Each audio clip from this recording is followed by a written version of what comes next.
हर हर महादेव। जय भोलेनाथ की।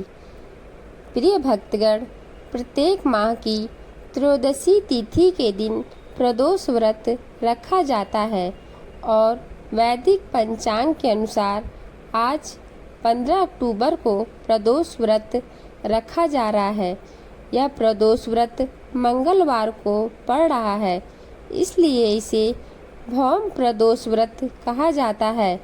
यह व्रत देवों के देव महादेव को समर्पित होता है और इस दिन भोलेनाथ का पूजन प्रदोष काल यानी शाम के समय किया जाता है। कहते हैं कि प्रदोष व्रत की शाम को भगवान शिव प्रसन्न मुद्रा में होते हैं और ऐसे में यदि भक्त उनसे कुछ मांगे तो वह प्रसन्न होकर सभी मनोकामनाएं पूरी करते हैं।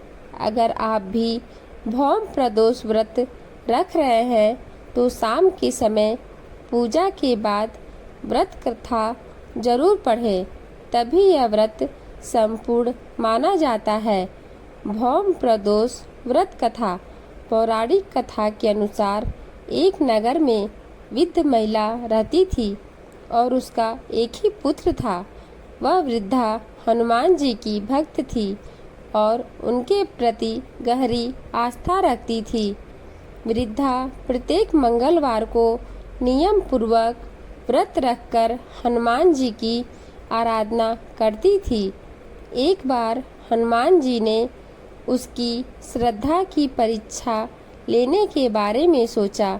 हनुमान जी साधु का वेश धारण कर वृद्धा के घर गए और पुकारने लगे, है कोई हनुमान भक्त जो हमारी इच्छा पूर्ण करे।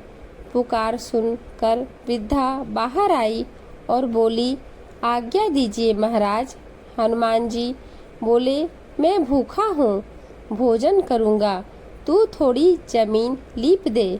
वृद्धा दुविधा में पड़ गई, अतः हाथ जोड़कर बोली, महाराज, लीपने और मिट्टी खोदने के अतिरिक्त आप कोई दूसरी आज्ञा दे, मैं अवश्य पूरा करूँगी।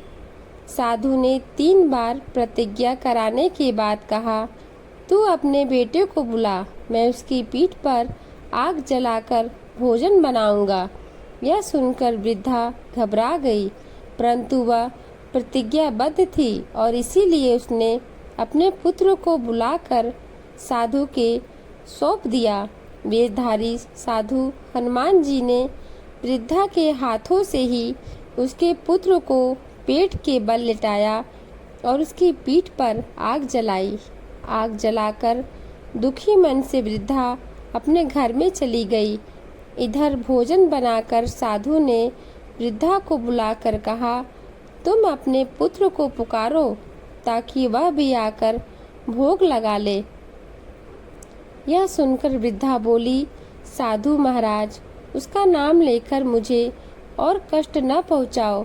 लेकिन जब साधु महाराज नहीं माने तो वृद्धा ने अपने पुत्र को आवाज़ लगाई और पुत्र घर से बाहर निकल कर आया। अपने पुत्र को जीवित देख वृद्धा को बहुत आश्चर्य हुआ और वह साधु के चरणों में गिरकर रोने लगी। हनुमान जी अपने वास्तविक रूप में प्रकट हुए और वृद्धा को भक्ति का आशीर्वाद दिया। जय भोलेनाथ की। हर हर महादेव। अगर आपको यह स्टोरी अच्छी लगी हो तो कमेंट में हर हर महादेव जरूर लिखें। धन्यवाद।